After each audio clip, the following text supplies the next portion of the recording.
Seterusnya, bagi perkukuh ekonomi masyarakat Islam di Sarawak, Premier menyeru agar perundangan wakaf diteliti. Ini antara fokus langsung dari Bumi Kenyalang. Perinciannya kita bersama Buma Win. Silakan Buma. Terima kasih Ifah. Premier Sarawak Datuk Patinggi Tan Sri Abang Johari Tun Apeng menyeru pakar undang-undang syariah untuk memperhalusi perundangan wakaf bagi memperkukuh ekonomi masyarakat Islam di negeri ini. Pengurusan wakaf yang sistematik dan berlandaskan hukum syarak berpotensi memberi impak positif bukan hanya melalui hartanah dan aset fizikal tetapi juga melalui wakaf pertanian. Beliau berucap demikian pada majlis makan malam bersempena pembukaan Tahun Perundangan Syariah Sarawak 2025 di Kuching. Premier turut menekankan pentingnya perundangan syariah dalam membentuk masyarakat inklusif dan berintegriti selaras dengan visi Sarawak menjadi negeri maju menjelang 2030. Beliau juga Saudara, program ekonomi kerajaan untuk rakyat akan gagal sekiranya tiada kerjasama dan komitmen daripada kalangan mereka yang terlibat dalam pelaksanaannya. Timbalan Premier Dato' Amar Douglas Sugambas berkata, terdapat pihak yang lebih suka mengkritik atau mencemuh pemimpin yang mahu menjayakan aktiviti di bawah program tersebut. Malah mereka juga tidak mahu mengambil bahagian di dalamnya. Justru, kata beliau, sikap negatif sedemikian tidak sepatutnya timbul kerana aktiviti itu pada dasarnya adalah untuk membantu mereka. Dato' Amar Douglas menyatakan demikian pada majlis penyampaian cek curah dana sejati madani bagi daerah Betong di Betong. Ujarnya kerajaan persekutuan memperuntukkan sejumlah 2.75 juta ringgit kepada daerah itu tahun lepas untuk memperkasa 28 jawatan kuasa kemajuan dan keselamatan kampung JKKK. Pembiayaan tersebut adalah untuk mereka menyertai sektor yang bertujuan menjana dan meningkatkan pendapatan. Ia melibatkan program pertanian dan makanan, pelancongan dan hospitaliti serta jahitan dan kraf tangan. Baik, lebih 5,000 pengunjung dijangka akan bertandang ke Rumah Terbuka Sambutan Tahun Baru Cina peringkat Sarawak di Pusat Konvensyen Borneo Kuching pada 29 Januari ini. Timbalan Premier Dato' Amar Dr. Sim Quishian yang juga Menteri Bertanggungjawab sambutan tersebut memberitahu majlis akan bermula dari 8.45 pagi hingga 2 petang. Katanya sambutan akan dirasmikan oleh Yang di-Pertuan Negeri Tun Pen Sri Dr. Wan Junaidi Tunku Jaafar dan isteri Toh Puan Datuk Patinggi Fauziah Muhammad Sanusi. Ia juga bakal dihadiri Premier Datuk Patinggi Tan Sri Abang Johari Tun Openg dan isteri Puan Sri Datuk Amar Jumaani Tun Tunku Bujang. Bercakap dalam sidang media di Kuching, beliau berkata jawatan kuasa penganjur telah menyusun atur pelbagai persembahan istimewa untuk menghiburkan tetamu. Ini termasuk persembahan pembukaan tarian singa, persembahan istimewa oleh Oriental Chinese Orchestra serta hiburan daripada 5 artis tempatan iaitu Valerie Thiam, Ng Ching Chen, Ivando, Roxy Izzy dan Hafizah. I hope I am very sure that it will be as successful as last year, and as the time goes on, we will continue to improve.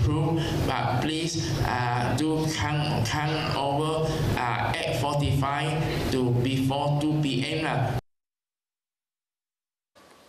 Pusat Pemulihan Penagihan Narkotik Puspen di Jalan Puncak Borneo Kuching bakal mempunyai kemudahan surau yang selesa selain kemudahan riadah untuk para pelatih.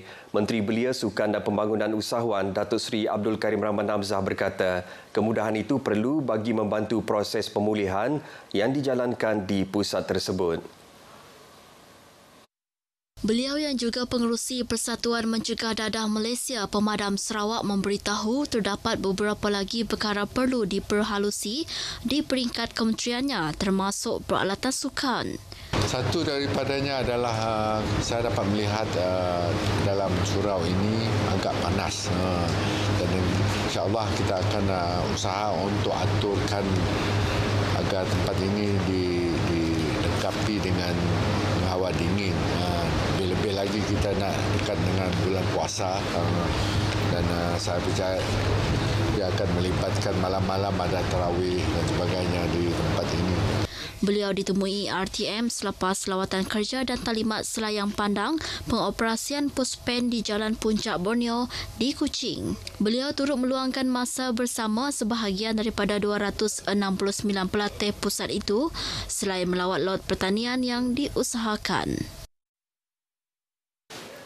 Ibu bapa atau penjaga murid penerima bantuan awal persekolahan BAP diminta memanfaatkan bantuan itu untuk menyediakan keperluan sekolah anak-anak. Menteri Pendidikan, Inovasi dan Pembangunan Bakat Sarawak, Datuk Seri Roland Sagawiin berkata, pemberian BAP mencerminkan keprihatinan Kementerian Pendidikan Malaysia dalam merapatkan jurang pendidikan bagi murid kurang berkemampuan, murid pedalaman serta mereka yang berkeperluan khas. Beliau menyatakan demikian dalam ucapannya pada Majlis Penyerahan Cek BAP Peringkat Negeri Sarawak 2025 di Jabatan Pendidikan Negeri Sarawak. Sementara itu, Pengarah Jabatan Pendidikan Negeri Sarawak, Omar Mahli, memaklumkan bahawa Kementerian Pendidikan Malaysia memperuntukkan 61.108 juta pada 9 Januari lalu untuk diagihkan kepada 407,389 murid di 1,459 sekolah di Sarawak. Baru-baru ini, Menteri Pendidikan juga mengumumkan bahawa murid tingkatan 6 akan menerima bantuan sama berbanding sebelum ini hanya tingkatan 1 hingga 5. Omar Mahli mengingatkan pengetua dan guru besar agar mematuhi peraturan dan tata cara pengurusan kewangan melibatkan BAP di sekolah untuk memastikan proses berjalan lancar dan teratur. Majlis Perbandaran Padawan MPP komited untuk meningkatkan perkhidmatan pengurusan sisa demi memanfaatkan penduduk setempat. Pengerusi MPP, Kaunselor Tan Kai menerusi satu kenyataan media berkata satu pemeriksaan tapak di Jalan Phu Bao, Kim Chu Seng, Batu Kawah telah dilakukan bersama Triniken dan penduduk tempatan. Pemeriksaan itu bertujuan menilai keperluan penyediaan tong sampah individu di kawasan berkenaan. Beliau berkata beberapa faktor seperti lebar jalan dan ketinggian kabel utiliti turut diambil kira bagi memastikan pergerakan lori sampah tidak terjejas. Langkah ini adalah sebahagian daripada usaha MPP untuk menggalakkan pembuangan sisa secara bertanggungjawab dan mengurangkan pembuangan sampah haram. Selain itu, MPP juga merancang untuk memperkenalkan tong sampah individu di beberapa kawasan lain termasuk Kota Padawan dan Matang pada tahun ini. Untuk membantu penduduk membuang sisa bersaiz besar sempena musim perayaan, MPP menyediakan kontena roll-on roll-off RORO semasa program pembersihan besar-besaran. Ini bertujuan memastikan kawasan perumahan kekal bersih dan teratur. Pasukan Gerakan AM PGA Sarawak berjaya merampas bahan letupan, rokok dan minyak diesel bersubsidi bernilai keseluruhan RM3.51 juta dalam 4 operasi serentak di seluruh negeri Isnin lalu. Menurut Komander Brigade PGA Sarawak SAC Dr. Cik Ghazali Cik Awang, serbuan dijalankan di Kuching, Sibu, Miri dan Tebeduk. 597 kotak mercun dan bunga api ditemui dalam serbuan di sebuah premis di Kuching. Sementara di Sibu Jaya, pihak berkuasa menyerbu sebuah stor yang menyimpan 2,110 liter minyak diesel yang dipercayai diseleweng. Manakala di Miri, 153 kotak mercun dan bunga api ditemukan di sebuah premis. Di Tebeduk sekitar jam 5 petang, pasukan PGA menjumpai 300 karton rokok putih di Kampung Temong Murah. 4 individu tempatan berumur antara 19 hingga 64 tahun ditahan dalam operasi tersebut. Kes disiasat di bawah beberapa akta termasuk Seksyen 8, Seksyen 11, Akta Bahan Letupan 1957, Akta Kawalan Bekalan 1961 serta Seksyen 135-1-D Akta Kastam 1967. Kebakaran ladang ayam di Sungai Raid, Jalan Bakam malam tadi memusnahkan 15,000 ekor anak ayam. Tiada mangsa yang terlibat. Menerusi laporan Pusat Gerakan Operasi Sarawak Jabatan Bomba dan Penyelamat Malaysia, panggilan kecemasan diterima pada 11.45 malam. Seramai 15 anggota Balai Bomba dan Penyelamat BBP Miri dibantu BBP Lopeng dihantar ke lokasi kejadian. Kebakaran dapat dikawal pada 12.40 tengah malam dan operasi tamat 1.33 pagi.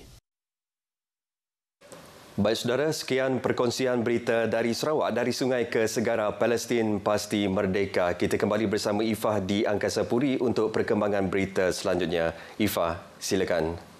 Baik, terima kasih Buma.